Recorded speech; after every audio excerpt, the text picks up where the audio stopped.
Hello, everyone. Thank you for checking out this episode of Really Dicey. I am honored with a special guest, Keith Baker, the creator of Eberron, as well as many other things. And today we're going to talk about exploring Eberron, not just the topic, but the actual book that's available on DM's Guild, if I'm right. That's correct. It's available at DM's Guild, either as PDF or print on demand. Excellent. So I'm really excited about your book. So I want to let our viewers know that I just discovered Eberron for the first time recently.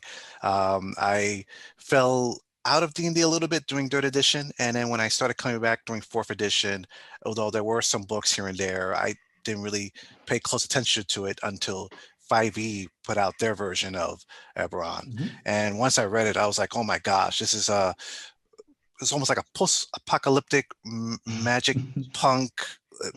There's mystery, there's politics, there's dinosaurs, there's the Mournland, there's the city of towers that floats up there, and it's just all sorts of really fun things that as a game master that's played Forgotten Realms and many other worlds a lot, it's good to see something a little different, something a different world that has a very different taste in itself. So although I love the 5e book, I was hoping there'll be more books out there, and it's not like the old days where D&D, it's what, second edition, I mean, you would blink and there'd be 10 books of a certain subject that would come out that month. But when I heard your book was coming out, I wanted to talk to you about it, and not just to promote it, but I'm also very intrigued by some of the ideas that you're bringing in to exploring Eberron. So let's first talk about the gods, because to me the gods are very important when it comes to world building. So I noticed you're expanding on it. Could you talk about that? Well, so one of the things about Eberron in the first place is when we started developing it as a setting, part of the point was to make a world where you could tell stories that didn't really fit into, say, the Forgotten Realms. The Forgotten Realms has always been a setting that has been very driven by sort of direct action of gods. When you take things like, for example, the Baldur's Gate computer games or the Time of Troubles in general. And with Eberron, I wanted to take an approach that was much more, so to speak, almost inspired by our world, which is to say that when you can go and sort of punch Thor in the nose, there isn't really a lot of room for faith. Faith doesn't really matter because the gods are fact. They aren't actually, it isn't about belief. And so in Eberron, we decided early on that this should be a world where you won't actually meet a god, where the gods are, the believers believe they influence the world, but they believe they influence the world through inspiration, through acting in the world, not that they're actually going to walk in and hit somebody. And that allows you to have room for schisms, for heresies, for people doing the wrong thing in pursuit of a good principle, that are all things that are very real for us, but that don't really make sense when you're like, well, why doesn't God just come down and stop them if they're doing something stupid? And so we always said from the start that, this is much more about sort of what do people believe, why do people believe things, and that the gods are distant. In exploring Eberron, one of the things, was first just trying to add a little explanation, why do people believe these things? What does that belief look like? But also specifically looking to some of the faiths that haven't really been clearly explained. The Blood of Vol is a religion that goes presented in a very sort of uneven light in third edition. And then sort of from fourth on, as we've gone, we've tried to make more clear, like, why do people actually follow this faith? Why has it succeeded? And what does it mean? So that gets a much larger clarity in exploring Eberron, and also a little more clarity on the Dark Six, who are part of the sovereign host. But again, what does it look like when people are following them? What is their role in the sovereign host? What do they actually mean? So part of it is just adding a little more sense of depth and why people believe in these things and what that looks like. We also, speaking to Exploring Eberron in particular, added a section on Aasimar, where part of the point, again, is what are Aasimar in Eberron? How does this fit, again, with the way we approach the divine? And so we have Azamar both that are touched by the plains, but also the idea of Azamar that are specifically tied to the powers of the religions, and like, what's a blood of Vol Azamar look like? And so that was a lot of fun. Okay. It sounds like that you're taking special care about how the world works. And I personally get a little annoyed whenever I like, let's say a new species or a new race is created in D&D, because my question would be like, okay, if they're here, how does that affect the ecology? How does that affect the system of worship and politics and everything? And it Absolutely. has to make sense. No, Is that, and oh, go ahead, yeah, sorry. and that's absolutely, that's sort of the basic principle of Eberron for me from the start, was always saying, like, the core principle of Eberron is, if you had arcane magic that followed the rules of wizards, why isn't that being harnessed as a tool? Because especially in third edition, the magic of wizards, it's repeatable, it's reliable. One wizard can teach a spell to another. You can create a new spell. So it behaves according to scientific principles. And so the question was, if magic is a science, why would it not evolve like a science? Why would it not be harnessed for the good of society? And that's a principle of magic in particular, but it's the same idea across the setting. In particular, in Exploring Eberron, if you look into the chapter 4 talks about the Nation of Droim. And one of the things we talk about there is that is a nation where people are using the natural powers of monsters as tools to build a society. And again, if you had these things, if you had a troll who you can literally cut his arm off and it grows back, what could you do with that? Like, how would that affect a world? So yeah, all of those are very big things. I'll call out back to the religion section before we pass on from it, that one of the points there also is the religion, the Church of the Silver Flame. And that is religion that's often misunderstood and misrepresented in earlier things. People tend to look at it because it is a militant force for good. It often gets sort of pigeonholed as, oh, it's oppressive, it's corrupted, it's trying to enforce its beliefs on others, none of which are actually strictly true. The flip on it that I always sort of point out to people is, people sort of look at it as witch hunters and such, which in our world has a very negative context.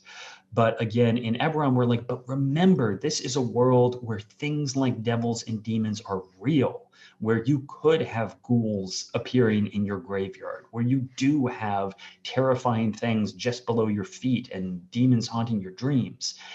That in that context, the Silver Flame is much more like if you took, say, the Jedi Knights and the Men in Black, that, there really are forces of evil that are a very real thing.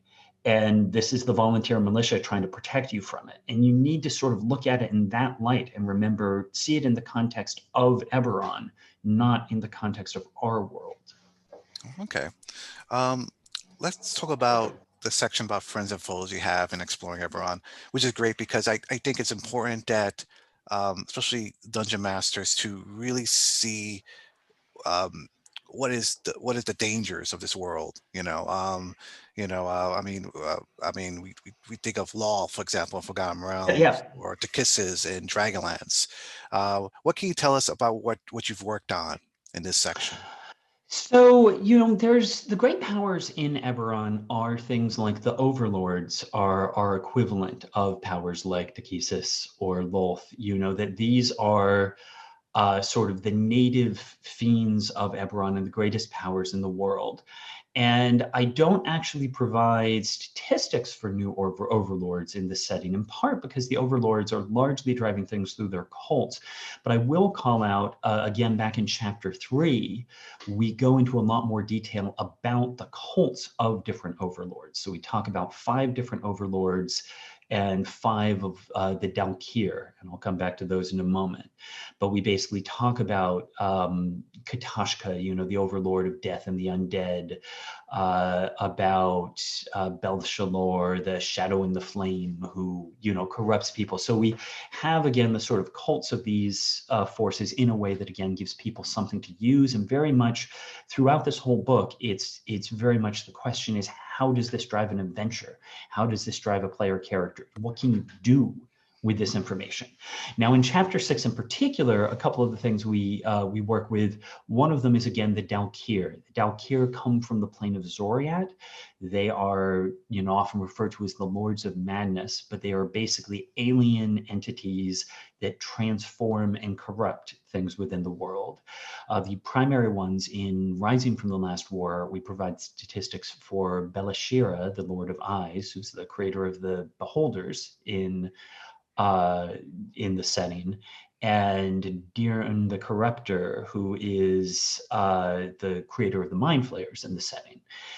Here we talk about Valara, who is basically a Dalkir who's closely tied with insects and things that crawl. We call her the Crawling Queen. And so that gives you a new Dalkir to work with, along with sort of ties to the kinds of creatures she uses, the way her cult works. In addition, in terms of very powerful things, we also work with a number of Archfey, the Forgotten Prince and the Forest Queen. And that, again, with Eberron, we're trying to sort of bring in a big part of this book talks about the Plains of Eberron, including Thelanis, the Fairy Court. And what I like about the Archfey is that they are powerful creatures that can affect a campaign in very different ways.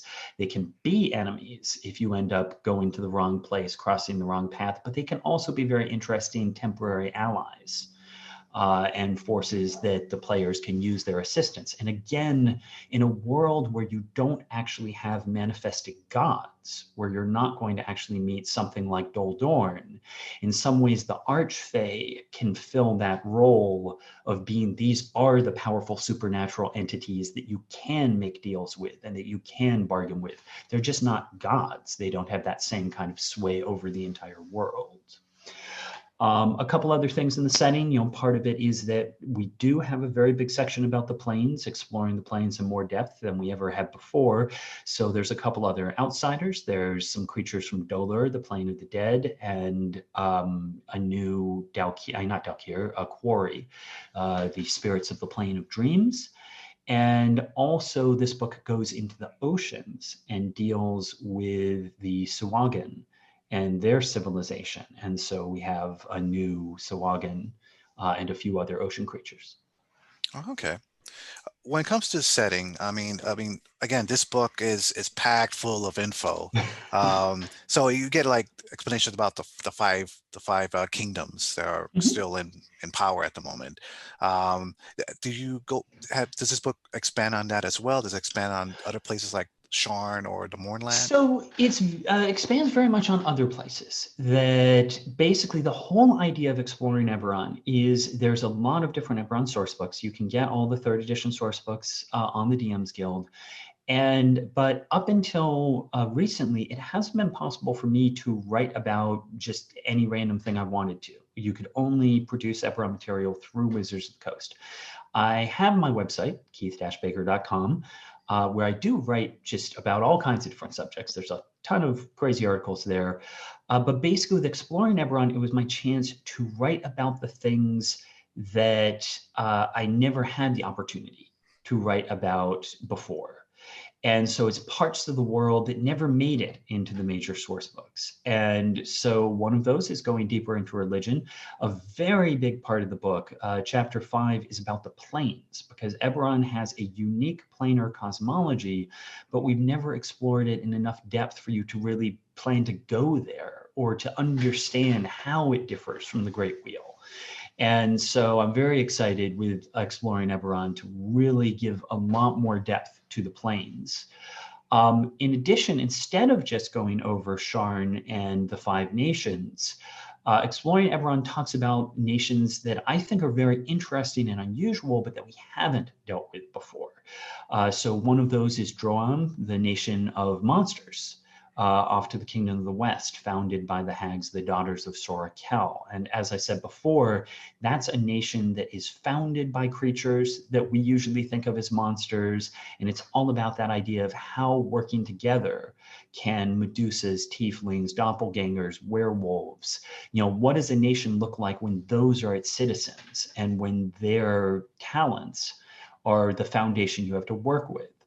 A second nation that it covers is the Empire of Dakan and the Dakani goblins. This ties to the point that in Eberron, the goblins basically had an advanced civilization that dominated the continent of Corvair long before humans came there. It was brought down in conflict with the Dalkir, the forces that we were talking about before. Humans came in, took the land, and the Dakani basically are now sort of rising up and returning. And so it presents a very advanced Dakani civilization. But I just realized, I think I made a mistake, which you were talking about friends and foes. Were you asking about the friends and foes section of Exploring Eberron or Rising from the Last War?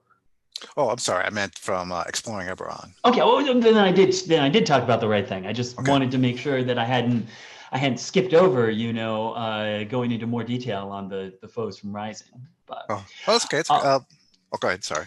and so then the other two areas that we particularly cover in detail are the Mrorholds, the Dwarven civilization, and that's something that has been covered, but in developing Rising from the Last War for 5th edition, we always sort of felt the dwarves never really had a particularly unique aspect in Eberron, compared to the halflings riding on dinosaurs, the brutal assassin gnomes, the ancestor worshipping elves. The dwarves were sort of very much more traditional. And we haven't completely changed that, but we've added this aspect to the dwarves of their war against the Dalkir and how some of the dwarven clans have basically started adopting the organic tools and weapons, the symbionts created by the Dalkir. And so that really gives the dwarves a sort of twist and an angle that is very different from other settings. And so the Mrorholds has a section there. And then the last one is the Thunder Sea, getting into what is actually going on in the oceans. Part of that to me from the very beginning has been in D&D, you have many intelligent aquatic races. You have merfolk, you have Swagan, you have sea elves. And these creatures are as intelligent or more intelligent than humans, but we rarely see much of a sense of what are their cultures like? How do they interact with the surface world? And so with Exploring Eberron, I really wanted to get into that and really imagine Swagan culture rather than just, oh, they're the people who occasionally show up on the shores and kill people. And so that's a big part of Exploring Eberron. Well, that's pretty exciting. Most when a game system moves to a different edition and they bring something previously and updated, that's all you get really, is just an updates, about for the rules and everything like that. But this book, I didn't realize it was actually, it's almost like Old Testament, New Testament, like almost like a whole different, like it draws on what you've written previously, but it's just going on very different directions.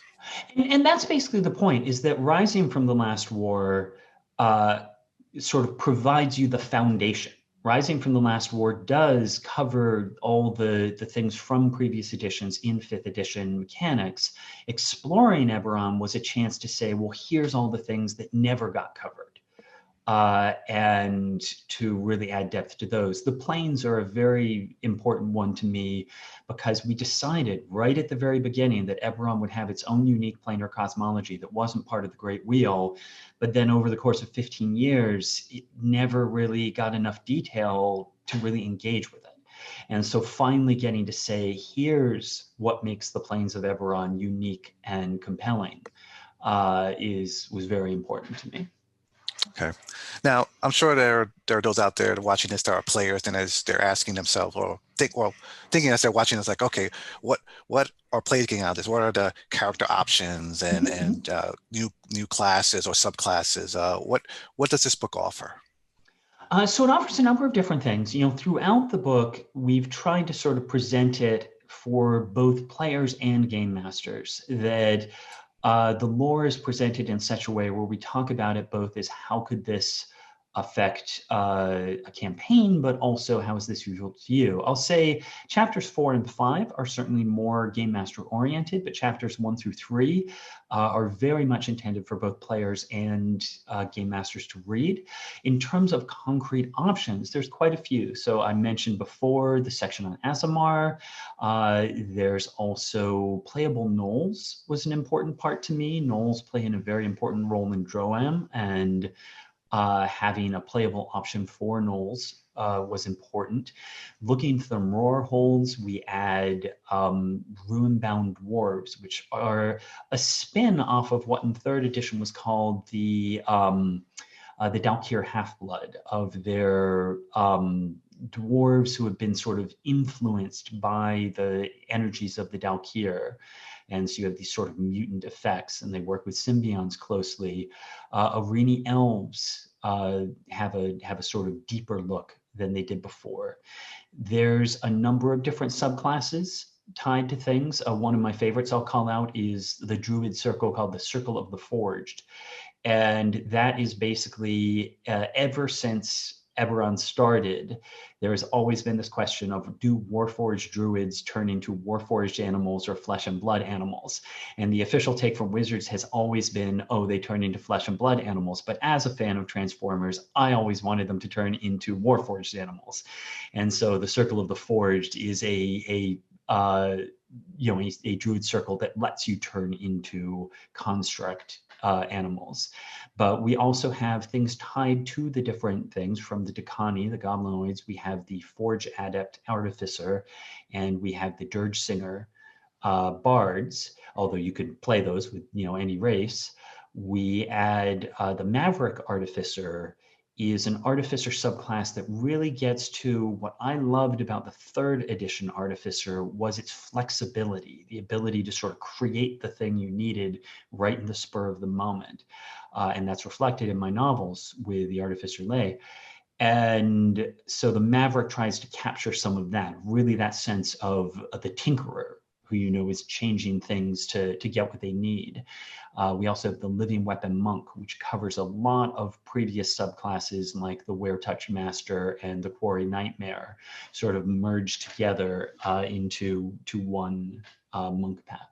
There's a lot more sort of also, I'll just say, I just went over a few things. There's a lot of racial feats that really tie into sort of unique aspects of the races of Eberron. There's some background. So there's a lot of different stuff in here, and a lot of magic items for that matter. So what would you say, I mean, it's obvious that you put your mind and heart into Eberron. What would you say is your favorite thing about exploring Eberron? Like, it's hard because, of course, exploring Eberron literally is a collection of my favorite things. It's a chance for me to approach all these subjects that I've wanted to for so long. I would personally have to say the Plains. Just because, to me, while places like Droim and the Dakani haven't been covered in as much depth as I like, they're still out there. Whereas the Plains, we just, they've never had more than a paragraph per plane over 15 years. And I feel that exploring Eberron really gets into what makes them both unique and interesting and very different from the Plains of the Great Wheel. And so I think there's just so many interesting story ideas. And I have to say, as I was writing them, some of them, even planes that I initially was like, well, this isn't going to be that interesting. It's the plane of ice. But as I was writing it, I'm like, oh, no, actually, this is very interesting. And there's just so many, stories, because some of these are things I've used myself. But some of them, when you're writing, you're just coming up with, well, here's hooks you could use to tell an adventure. And I have to say, so many times in writing this, I'm like, okay, now I need to run that adventure because it just sounds so fun. So. Oh, wow. So what's next after this? Are you planning to write more Eberron books? Oh, absolutely. So I'm doing all sorts of different things. So as I mentioned, my website, keith-baker.com, I write articles every month. And I'm just starting now. I'm actually going to be doing a online Eberron campaign that I'll be running myself for my patrons on my Patreon. And that's something I talk about on the website. And so that's exploring a town on the edge of Breland and Droim. And it's a sort of frontier Western sort of story. But beyond that, I am continuing to work on new projects with KB Presents, which is the group I made Exploring Eberron with. I have a new product that we're hoping will come out actually within the month.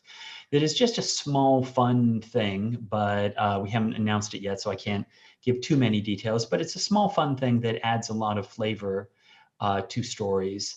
And then we are working on a much larger project for next year. So basically, as long as people keep wanting to see more Eberron material, I'll keep writing it. And I'm very happy with the response we've had to Exploring Eberron.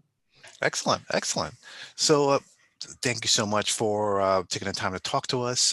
Where, Sure. again, I know you mentioned in the beginning, but for those uh, that may have forgotten, where can they, again, look for this book? So you can look for this book on the DMs Guild. You can find me at HellCalKeith on Twitter. Keith-baker.com is my website, and also my company is togetherstudios.com. That's TWO. And so if you go to the website, you can see the various other things I've been working on, like the Adventure Zone game is a game that we have coming out hopefully in a month. And I'm very excited about that as well. Awesome. I'm really excited about this book. Thank you.